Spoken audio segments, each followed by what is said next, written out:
کے مرکزی ناظم تبلیغ آپ کے علاقہ کی شان حضرت مولانا محمد اسماعیل صاحب شجابادی دامت برکاتہم العالیہ سے درخواست کروں گا کہ وہ کچھ اپنی ہدایات اور فرمودات ارشاد فرمائیں۔ حضرت مولانا محمد اسماعیل شجابادی صاحب۔ نحمدہ و نصلی و نسلم علی رسول الکریم۔ سب حضرات درشی پڑھ لیں۔ اللہم صلی علی محمد وعلی آل محمد کما صلیت علی ابراہیم وعلی آل ابراہیم انکا حمید مجید۔ اللہم بارک علی محمد وعلی آل محمد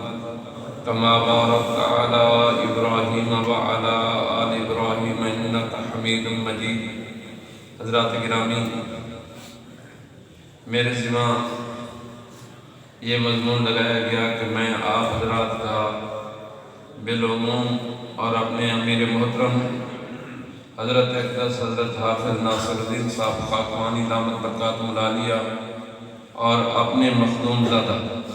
حضرت صاحبزادہ عزیز احمد صاحب دامت برکاتہم العالیہ کا شکریہ ادا کروں۔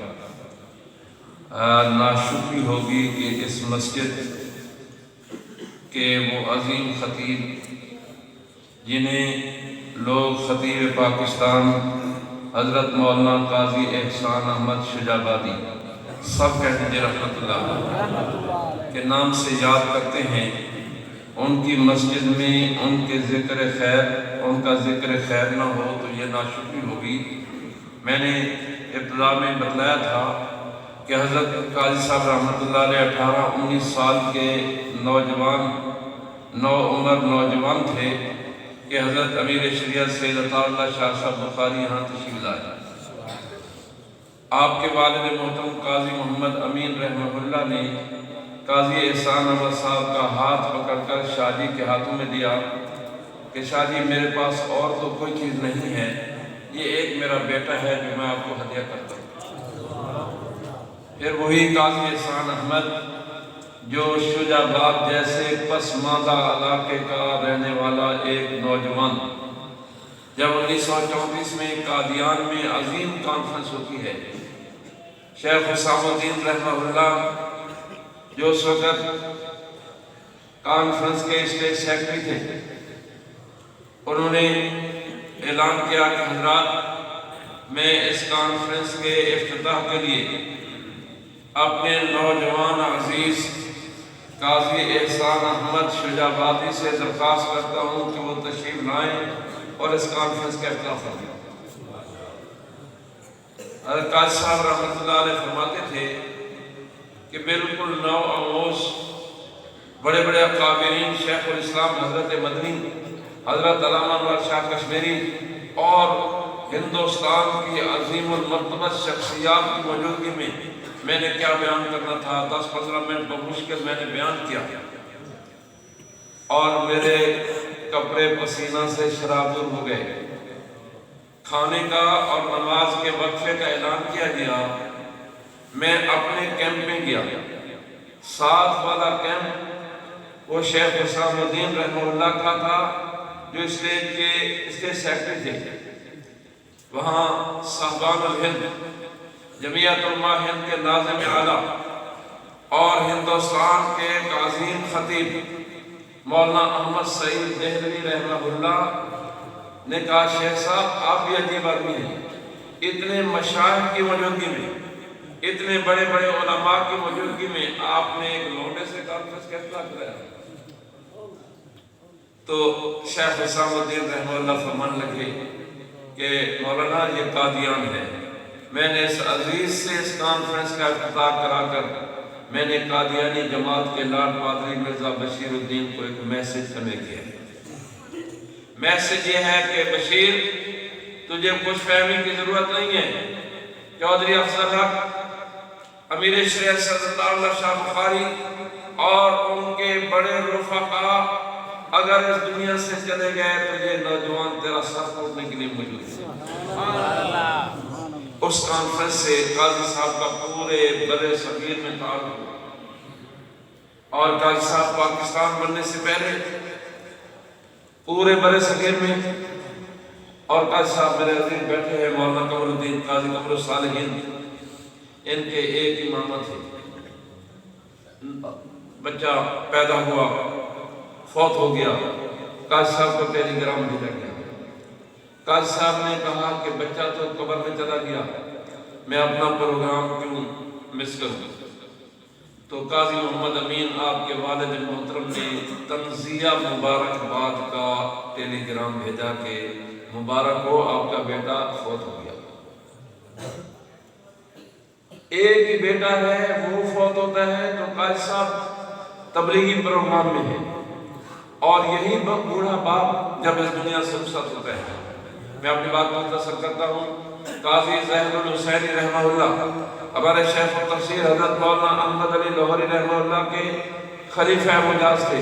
اور حضرت مدنی رحمہ اللہ کے شاگرد فاضل دیوبند، میں ان کی خدمت میں گیا۔ قاضی ظاہر الحسینی رحمہ اللہ فرمانے لگے کہ قاضی صاحب نے مجھے خود فرمایا کہ 1953 کی تاریخ ختم نبوت میں جب پولیس مجھے گرفتار کرنے کے لیے آئی، یہاں قاضی صاحب کا مکان ہوتا تھا، پولیس نے دستک دی، قاضی صاحب باہر نکلے، کہا کہ آپ کے بارے میں گرفتاری ہے۔ قاضی صاحب نے میں اگر اجازت دوں تو میں اپنے بوڑھے والد کی قدم بوسی کر لوں؟ ان کا اجازت ہے۔ تو کہتے ہیں میں اپنے والد صاحب کے پاس گیا، میں نے کہا ابا پولیس گرفتار کرنے کے لیے آئی ہے، آپ مجھے دھمکی دے دیں، میرے لیے دعا کریں۔ قاضی محمد امین رونے لگ گئے، کہا کہ ابا یہ پہلی گرفتاری نہیں ہے، 9 سال جیل میں رہا ہوں، کبھی آپ نے رو کر مجھے رخصت نہیں کیا، آج یہ سمجھ نہیں آ رہا۔ فرمایا بیٹا پہلے جن لوگ اس کے ساتھ واسطہ تھا وہ بے دین ضرور تھے، بے آئین نہیں تھے۔ یہ کہہ کر واقعہ سنایا کہ تو دہلی کی جیل میں تھا، میں نے ویسرا ہند کو 1 پیسے کا پوسٹ کارڈ لکھا کہ میرا بیٹا دہلی کے جیل میں ہے اور میں شجاع آباد رہتا ہوں، اپنے بیٹے سے ملاقات کے لیے میں ہر مہینے دہلی نہیں آ سکتا، مہربانی ہوگی میرے بیٹے کو دہلی کے بجائے ملتان جیل میں منتقل کر دیا جائے۔ اور میں میرے 1 پیسے کے کارڈ پر تجھے دہلی کے بجائے ملتان جیل منتقل کر دیا گیا۔ اب اس لیے رو رہا ہوں کہ عمر کے اس بیٹے میں ہوں، صبح گیا یا شام گیا، جی یہ چاہتا تھا کہ تو اپنے ہاتھ سے مجھے ذہن میں اتارے۔ اب جن لوگوں کے ساتھ واسطہ ہے بیٹا یہ صرف بے دین نہیں ہے، بے آئین بھی ہے۔ چنانچہ قاضی صاحب کہ والد محترم کا، قاضی صاحب اسی جیل میں تھے، ملتان کی جیل میں تھے کہ والد محترم کا انتقال ہوا۔ خواجہ عبدالرؤف صدیقی مرحوم نے 1 لاکھ روپیہ پیرول ضمانت کے لیے پیش کیا کہ 1 دن کے لیے صرف قاضی صاحب کو اجازت دی جائے تاکہ وہ اپنے والد محترم کی تجہیز و تدفین میں شریک ہو سکیں۔ اور یہ قاضی احسان صاحب کا رائٹ تھا، ان کا حق تھا، استحقاق تھا کہ جب بھی کسی کا کوئی اتنا قریبی عزیز فوت ہوتا ہے تو اسے پیرول ضمانت پر رہا کیا جاتا ہے۔ انہی دنوں میں بریلوی عالم دین مولانا عبدالحامد بدایونی کی والدہ محترمہ کا انتقال ہوا تو انہیں 1 ہفتہ پیرول ضمانت پر رہا کیا گیا۔ جب قاضی صاحب سے درخواست دی گئی تو اس وقت کی گورنمنٹ نے کہا، توجہ ہوئی، گورنمنٹ نے کہا کہ قاضی احسان احمد 1 جملے پر دستخط کر دیں کہ آئندہ کے لیے ختم نبوت کی تحریک میں حصہ نہیں ہوگا۔ نہ صرف کہ رہائی ہے کہ تمام کیس واپس لے لیے جائیں گے۔ حضرت قاضی صاحب نے جواب میں فرمایا جاؤ خواجہ ناظم الدین کو بتلا دو، جنرل اعظم کو کہہ دو تمہیں قاضی احسان کا ایمان معلوم نہیں ہے، میرے والد محترم کا جنازہ پڑا ہے، میری والدہ فوت ہو جائے، میری بیوی فوت ہو جائے، میری بچیاں فوت ہو جائیں، میرا سارا خاندان پورا قبیلہ جماعت والے اس دنیا سے رخصت ہو جائے، یہ سارا صدمہ گوارا کر لوں گا، لیکن رحمت عالم صلی اللہ علیہ وسلم کی ختم نبوت کی تحریک کے ساتھ غداری کے کفر کو، غداری کے تصور کو سمجھتا ہوں۔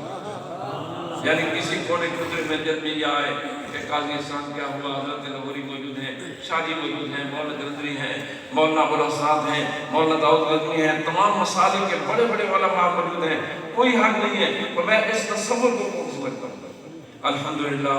یہ ہمارے حضرت قاضی صاحب عالمی مجلس تحفظ ختم نبوت کے دوسرے امیر بنے۔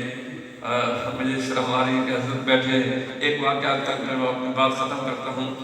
حضرت مولانا حضرت شاہی رحمہ اللہ کی وفات کے بعد 6 مہینے کے لیے عارضی طور پر مولانا جلندری امیر بنائے گئے، کیا مقام بھی مولانا جلندری رحمۃ اللہ علیہ کی کوشش یہ تھی، ذرا تصور میں آج ہم عہدوں کے لیے کتنا لڑتے ہیں۔ مولانا جلندری رحمہ اللہ کی کوشش تھی کہ قاضی صاحب امارت قبول فرمائیں، قاضی صاحب انکار کر رہے تھے کہ آپ کی موجودگی میں مجھے امیر بننے کا کوئی استحقاق نہیں ہے۔ مولانا جلندی بہت ذہین ترین آدمی تھے، انہوں نے اپنے تمام تر ذرائع اختیار کیے، پھر آخر میں خط لکھا۔ مولانا عزیز الرحمن جلندی راوی ہیں، فرماتے ہیں کہ حضرت مولانا نے خط لکھا کہ اب میرے لیے ترکش کا آخری تیر ہے، انشاءاللہ تیر بہدف ہوگا، اور یہ لکھ کر فرمایا میں آپ کو واسطہ دیتا ہوں آپ کے استاد محترم سید عطا اللہ شاہ بخاری کا، آپ کو واسطہ دیتا ہوں حضرت شیخ ہند کا، آپ کو واسطہ دیتا ہوں حضرت نانوتری کا، آپ کو واسطہ دیتا ہوں حضرت مجدد الرحسانی کا، آپ کو واسطہ دیتا ہوں حضرت صدیق اکبر رضی اللہ تعالیٰ عنہ تک کا، اور پھر فرمایا کہ آپ کو واسطہ دیتا ہوں صاحب ختم نبوت حضرت اقدس حضرت محمد رسول اللہ صلی اللہ علیہ وسلم کی ختم نبوت کا، کیا آپ جماعت کی عمارت کو قبول فرما لیں۔ قاضی صاحب دار پتار ہونے لگے، مان لگے واقعہ بھائی محمد علی نے میرے لیے کوئی راہ فرار نہیں چھوڑی۔ الحمدللہ قاضی صاحب نے مجلس کی عمارت سنبھالی، اور شاہ جی کے وفات کے بعد 2-2.5 سال میں مشکل انہیں نصیب ہوئے، اور الحمدللہ پورے پاکستان میں، اور پاکستان یعنی یوں سمجھ لیجیے کہ قاضی صاحب سفیر ختم نبوت تھے، وزیر اعظم سے لے کر ایک تھانے دار تک ہر ایک آدمی تک قاضی صاحب کی رسائی تھی، اور پھر قاضی صاحب ٹیبل ٹاک کے بادشاہ تھے، اس کے سامنے جب مسئلہ بیان کرتے تو یہ میرے محترم دوستو یہ مسجد ہمارے حضرت قاضی صاحب رحمۃ اللہ علیہ کی ہے، اور ان کے بعد ان کے جانشین بنے ہمارے مرحوم حضرت مولانا قاضی عبداللطیف اختر رحمہ اللہ، ان کی وفات کے بعد ہمارے عزیز مولانا قاضی کرم الصالحین الحمدللہ اپنے آباء و اجداد کی اس عظیم امانت کو سنبھالے ہوئے ہیں۔ دعا ہے کہ اللہ تبارک و تعالیٰ انہیں جرأت اور ہمت کے ساتھ اپنے آباء کی طرح اس امانت کو تا حیات نبھانے کی توفیق نصیب فرمائے۔ پھر میں آخر میں اپنے حضرت خاکوانی صاحب دام برکاتہم، اپنے حضرت صاحبزادہ صاحب دام برکاتہم، اور دوسرے تمام علماء کا اور تمام رفقاء کا شکریہ ادا کرتا ہوں کہ آپ تشریف لائے اور آپ نے اس کانفرنس کو رونق بخشی۔ اللہ پاک میری اور آپ کی حاضری کو قبول فرمائے، اور 6 مارچ کی کانفرنس میں بھی انشاءاللہ بھرپور طریقے سے شرکت کریں۔